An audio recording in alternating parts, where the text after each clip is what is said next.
There are less stringent requirements.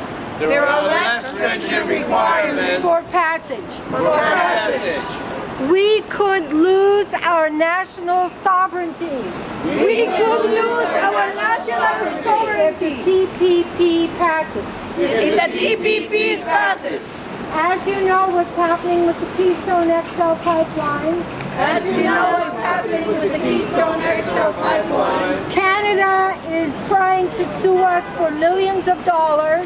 Canada is trying to sue us for millions of dollars for loss of business because the pipeline was not approved. for loss of business because the pipeline was not approved. If the TPP were in effect, If the TPP were in effect, this lawsuit could be upheld this lawsuit could be upheld in this court system. in this court system. And we would have to pay Canada. We would have to pay Canada. Anyway, under NAFTA. Right.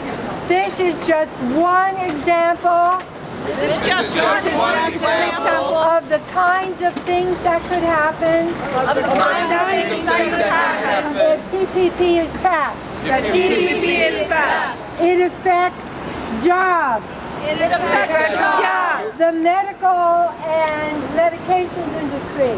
The medical medication industry. And Adam, take it further. So all of the other areas. Adam, where are you?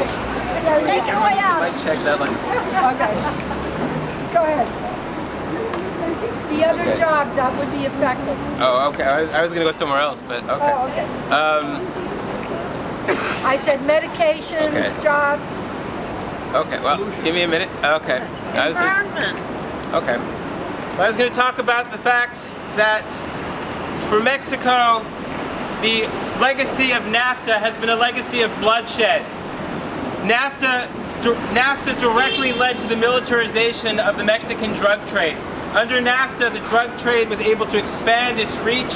Under NAFTA, other economic avenues were closed off to people as publicly shared land was privatized, as U.S. agricultural export commodities flooded the Mexican markets, and as the drug cartels were able to use export opportunities under NAFTA to increase drug smuggling. Since the passage of NAFTA, Mexico has become an increasingly unsafe country for people's survival. People in the U.S. have scapegoated Mexican immigrants, not realizing that it is the effect of our own policy both in destroying Mexico economically through NAFTA and by putting people's lives at danger through the effect of this disastrous trade agreement and the monstrous drug trade that's expanded, and equally destructive, the increased militarization of police forces in Mexico, which have just as little disrespect for human rights. We in the U.S. have to take responsibility for creating and exacerbating this problem, and we need to recognize that Barack Obama, who promised that he would fix NAFTA, is doing just the opposite. He is taking this bloody, destructive trade agreement that has destroyed the livelihoods of 5 million Mexican farmers, that has led directly to bloodshed, that has led to increased labor exploitation and environmental destruction in Mexico as corporations have moved south of the border in order to escape U.S. regulations and to be able to pay workers less and to have even less respect for labor rights. Swine flu was a product of NAFTA when U.S.-based Smithfield Foods decided to move their factory farm production south of the border to escape regulations and incubated this disease in Veracruz, Mexico, killing 18,000 people. The NAFTA has facilitated an economy that has led to devastating pollution, led to conditions like anencephaly, children born without brains as a result of the industrial pollutants being released from factories out the border. And worst of all, Mexico has not even led to stable jobs for Mexicans. NAFTA did not take jobs south of the border and then leave them in Mexico. NAFTA moved jobs to Mexico and then moved jobs further overseas to when corporations had opportunities to pay workers even less. leaving Mexicans with nothing, neither factory jobs nor foreign jobs. So TPP, NAFTA is nothing but corporate exploitation, and TPP is taking a bad model of free trade and making it even worse, expanding the exploitation, meaning that for Mexican workers, they'll now have to compete against workers in even lower wage economies like Vietnam. Under NAFTA, the rule of origin regarding automobile manufacture is even lower. Under TPP, is even lower than with NAFTA, meaning that even a lower percentage of parts in Mexican manufactured cars will have to be manufactured in Mexico, so corporations can ship jobs to even lower wage economies.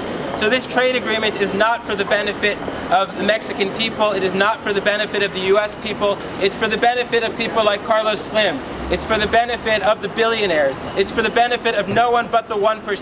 And that's why the people of the United States and Mexico need to unite against NAFTA, need to reject the racist scapegoating of immigrants, need to call out the hypocrisy of Donald Trump in rightly denouncing TPP, but at the same time scapegoating the very victims of this free trade agenda. So we say no TPP, no NAFTA. No TPP, no NAFTA. No TPP, no NAFTA. No TPP, no NAFTA. No TPP, no NAFTA. No TPP, no NAFTA. No TPP, no NAFTA. Corn used to be one of the biggest agricultural products of Mexico, and after the TPP, all of those farmers had to stop planting and growing corn to feed their people. There were many different strains and varieties of corn. Now it's nothing but GMOs, industrialized corn, and we've lost that rich genetic material that were ancient strains of corn that the Mexican farmers maintained and preserved. The loss to our culture and to humanity is great. We cannot afford to lose any more people, genetics, biodiversity. No TPP. No trade deals for Monsanto. No trade deals for Monsanto. GMOs have got to go. GMOs have got to go. GMOs have got to go. GMOs have got to go. GMOs have got to go. GMOs have got to go. GMOs have got to go. GMOs have got to go. GMOs have got to go.